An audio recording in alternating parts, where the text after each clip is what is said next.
Perahu sepanjang 8,2 meter dan lebar 2,3 meter itu diduga mirip dengan perahu yang digunakan pada zaman Yesus. Meskipun tidak dapat dipastikan apakah perahu ini pernah berhubungan langsung dengan Yesus atau murid-muridnya. Profesor Meyer menjelaskan, penemuan ini membantu kita memahami dunia Alkitab, memperlihatkan bahwa peristiwa dalam Alkitab berakar pada kenyataan.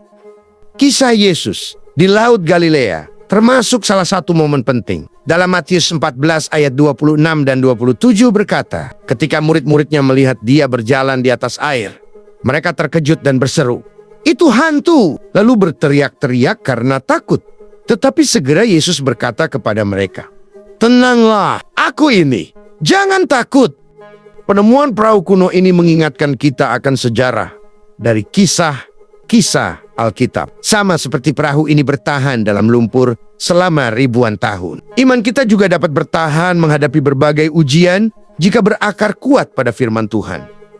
Marilah kita selalu mengingat perkataan Yesus, "Tenanglah, aku ini, jangan takut," dan mengandalkannya dalam setiap situasi kehidupan kita. Seorang ahli kitab suci baru-baru ini telah menjelaskan mengapa dia percaya bahwa penemuan perahu di Laut Kuno Galilea memvalidasi kitab suci Kristen. Alkitab dihargai oleh miliaran orang di seluruh dunia, meskipun tidak semua mempelajarinya sebagai teks spiritual atau agama. Bagi beberapa orang, Alkitab menyimpan banyak sekali informasi tentang zaman kuno dari tanah suci dan rakyatnya. Tom Mayer, seorang profesor studi Alkitab di Shasta Bible College and Graduate School di California, Amerika Serikat, mengatakan bahwa salah satu bukti arkeologis yang mendukung narasi Alkitab adalah apa yang ditemukan di Laut Galilea pada 1980. Laut Galilea juga dikenal sebagai Danau Tiberias, terletak di bagian timur Laut Israel, antara dataran tinggi Golan dan wilayah Galilea. Secara geografis, ini adalah danau air tawar terendah di bumi dan danau terendah kedua setelah Laut Mati. Hampir 40 tahun yang lalu, Laut Galilea menjadi sorotan setelah kekeringan besar melanda Israel. Curah hujan di bawah rata-rata selama bertahun-tahun, diikuti oleh musim panas yang terik pada tahun 1985, berdampak buruk atas Laut Galilea. Selain itu, air danau ini juga disedot untuk irigasi pertanian. Permukaan air turun drastis, sehingga banyak bagian dari dasar danau pun kelihatan. Dua bersaudara, Moshe dan Yuval Lufan, dari kibbutz Ginosar yang berdekatan dengan lokasi itu, melihat peluang emas untuk mencari harta terpendam. Ketika mereka berjalan di dasar danau itu, mereka menemukan paku-paku kuno dan beberapa uang logam dari perunggu. Tiba-tiba, mereka melihat sebuah rangka lonjong yang ternyata adalah bagian atas sebuah perahu kuno yang terkubur dalam lumpur. Mereka benar-benar telah menemukan harta karun. Profesor Meyer mengatakan kepada Express, karena rekor kekeringan di Israel pada tahun 1985 hingga 1986, sebagian besar dasar Laut Galilea tiba-tiba terlihat dengan mata telanjang. Arkeolog dan penduduk dekat kibbutz Ginosar di pantai barat Laut Galilea mulai menjelajahi dasar danau yang baru terbuka untuk mencari artefak seperti jangkar dan koin. Mereka menemukan penemuan yang mengesankan, garis samar perahu yang terkubur di lumpur. Karena menurut perakiraan akan turun hujan, masyarakat setempat berkumpul untuk memindahkan sebanyak mungkin perahu dari dasar danau ke tempat yang aman. Profesor Meyer berkata, begitu mereka mulai menggali, kecurigaan mereka terkonfirmasi. Struktur kayunya didukung, terutama dengan dibenamkan ke dalam air, dan penguapan apapun akan menyebabkan kerusakan mendadak. Jadi, perahu itu terlindung dari sinar matahari pada siang hari, dan begitu bagian-bagiannya terpapar lumpur. Mereka ditutup dengan spons basah dan disiram air sampai penggalian selesai. Kemudian, tim membungkus seluruh perahu dengan poliuretan untuk melindunginya saat mereka mengapungkannya ke museum terdekat. Dalam waktu 12 hari 12 malam, bangkai perahu kuno itu digali dan dipindahkan ke Museum Yigal Allon di kibbutz Ginosar. Para arkeolog tidak pernah menduga akan menemukan perahu berusia 2000 tahun di Laut Galilea. Menurut mereka, kayu apapun pasti sudah lama hancur dimakan mikroorganisme. Namun, berdasarkan metode penentuan umur spesimen purba dan uang logam yang ditemukan di situs tersebut, para pakar menyimpulkan bahwa temuan itu berasal dari abad pertama sebelum Masehi atau abad pertama Masehi. Yang luar biasa, kondisi badan perahu itu masih lumayan baik. Perahu yang panjangnya 8,2 meter dan lebarnya 2,3 meter itu terbuat dari 12 jenis kayu. Mengapa begitu? Salah satu kemungkinan ialah kayu sulit diperoleh pada zaman itu. Kemungkinan yang lebih besar ialah pemiliknya bukan orang kaya. Perahu tersebut telah seringkali diperbaiki hingga akhirnya dibiarkan tenggelam. Di sana, perahu tertutup lumpur yang mencegahnya dari pembusukan bakteri. Sewaktu berita tentang temuan ini menyebar, perahu itu dijuluki perahu Yesus. Tentu saja, tidak seorang pun benar-benar menganggap bahwa perahu inilah yang digunakan oleh Yesus atau murid-muridnya. Tetapi, yang membuat para sejarawan maupun pakar Alkitab tertarik pada perahu ini adalah umur dan kesamaannya dengan perahu-perahu yang digambarkan dalam kisah Injil. Kesulitan berikutnya adalah mengangkut perahu yang rapuh ini ke tempat yang jauhnya 300 meter untuk dilestarikan. Lapisan poliuretan yang melapisinya memang kuat, tetapi kayu yang telah rapuh itu bisa rontok akibat guncangan mendadak. Tim memilih jalan keluar yang kreatif. Mereka membuka tanggul dan membiarkan air masuk. Untuk pertama kali setelah berabad-abad, perahu kuno itu yang kini terbungkus dalam lapisan modern terapung lagi di Laut Galilea.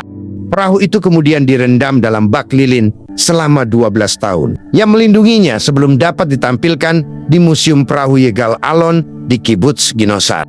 Perahu Danau Galilea kemungkinan besar adalah jenis perahu yang disebutkan dalam Injil sehubungan dengan banyak perjalanan dan mukjizat Yesus di sekitar Danau Galilea. Kata Profesor Mayer, panjangnya 27 feet, lebar 7,5 feet, dan tinggi 4,5 feet, yang cukup luas untuk 13 orang Yesus dan 12 murid. Shalom, saudara-saudari terkasih dalam Kristus, selamat kita berjumpa kembali dalam renungan sore ini. Saya berdoa semoga saudara semua dalam keadaan baik, sehat, penuh sukacita, kuat dalam iman, dan selalu berlimpah berkat Tuhan. Sebelum kita melanjutkan renungan firman Tuhan, mari kita bersama-sama berdoa. Tuhan, Allah Bapa kami yang di surga, kami datang ke hadapan-Mu sore ini dengan hati yang penuh syukur. Terima kasih untuk kesempatan yang Engkau berikan bagi kami untuk berhenti sejenak dan merenungkan firman-Mu. Kami memohon kehadiran Roh Kudus-Mu di tengah-tengah kami, agar setiap hati dan pikiran kami dapat terbuka untuk menerima kebenaran firman-Mu. Tolonglah kami, ya Tuhan, agar setiap perkataan-Mu menjadi terang bagi langkah kami dan memberikan pengertian tentang kehendak-Mu dalam hidup kami. Jauhkanlah kami dari gangguan atau hal-hal yang mengalihkan perhatian kami, dan ajarilah kami untuk fokus sepenuhnya kepadamu. Kiranya renungan ini dapat menguatkan iman kami, mengubahkan hidup kami, dan membawa kami semakin dekat kepadamu. Kami menyerahkan waktu ini sepenuhnya ke dalam tangan-Mu, dan percaya bahwa Engkau akan bekerja melalui firman-Mu. Di dalam nama Tuhan Yesus Kristus, kami berdoa dan mengucap syukur. Amin. Saudara-saudari terkasih dalam Kristus, penemuan perahu kuno di Laut Galilea memberikan pelajaran yang berharga bagi iman kita hari ini. Perahu yang bertahan selama ribuan tahun di dasar lumpur adalah gambaran bagaimana iman yang berakar pada firman Tuhan mampu bertahan menghadapi berbagai badai kehidupan. Walaupun perahu ini tidak dapat dipastikan pernah digunakan oleh Yesus atau murid-muridnya, usianya yang berasal dari zaman Yesus menghubungkan kita dengan sejarah yang nyata dari kisah-kisah dalam Alkitab. Dalam Matius 14 ayat 26 dan 27, kita membaca bahwa murid-murid Yesus merasa takut saat melihatnya berjalan di atas air. Mereka mengira itu hantu dan berteriak-teriak dalam ketakutan. Namun Yesus segera menenangkan mereka dengan berkata, "Tenanglah, Aku ini, jangan takut. Kata-kata ini bukan hanya untuk murid-murid di masa itu, tetapi juga untuk kita saat ini. Kita hidup di zaman yang penuh tantangan. Kekhawatiran akan masa depan, kesulitan ekonomi, masalah kesehatan, dan pergumulan hidup lainnya seringkali membuat hati kita bimbang. Namun firman Tuhan mengingatkan kita bahwa Yesus hadir di tengah badai kehidupan kita. Dia adalah pribadi yang memegang kendali atas segalanya, dan yang selalu siap memberikan ketenangan kepada mereka yang berserah kepadanya. Penemuan perahu kuno ini juga mengajarkan kita tentang kesetiaan Allah. Perahu itu dilestarikan oleh lumpur yang melindunginya dari pembusukan, sama seperti iman kita yang dilindungi ketika kita membenamkannya dalam firman Tuhan. Perahu ini menjadi bukti nyata bahwa sejarah Alkitab bukan sekadar cerita, melainkan berakar pada fakta yang mendalam. Sebagai umat percaya, kita diajak untuk meneladani kesetiaan Allah dengan menjaga iman kita tetap kokoh meskipun badai datang menghadang. Ketika kita merasa lemah atau kehilangan harapan, ingatlah pesan Yesus yang sederhana namun penuh kuasa. Tenanglah, aku ini, jangan takut. Mari kita berdoa. Tuhan, Allah Bapa di surga, di akhir sore ini kami datang ke hadapan-Mu dengan hati yang bersyukur. Terima kasih atas firman-Mu dan penyertaan-Mu dalam setiap langkah kami hari ini. Engkau menjaga kami, memberkati kami, dan memberikan kekuatan dalam segala hal yang kami hadapi. Jika ada hal yang kami lakukan hari ini yang tidak berkenan di hati-Mu, ampunilah kami, ya Tuhan. Sucikan hati kami, dan ajarilah kami untuk hidup semakin sesuai dengan kehendak-Mu. Kami menyerahkan seluruh kelelahan, kekhawatiran, dan pergumulan kami kepadamu. Biarlah Engkau yang memberi kami damai sejahtera dan memulihkan jiwa kami. Saat malam tiba Bapa, penuhilah dengan kehadiran-Mu dan berikan kami istirahat yang tenang, agar esok hari kami bangun dengan semangat baru untuk melayani Engkau. Lindungi kami sepanjang malam ini. Lindungi keluarga kami, saudara-saudari kami, dan juga yang mendengarkan renungan firman Tuhan sore ini. Jauhkan kami dari segala mara bahaya. Kami percaya pada kasih-Mu yang sempurna, yang selalu menyertai kami. Kami serahkan hidup kami sepenuhnya ke dalam tangan-Mu.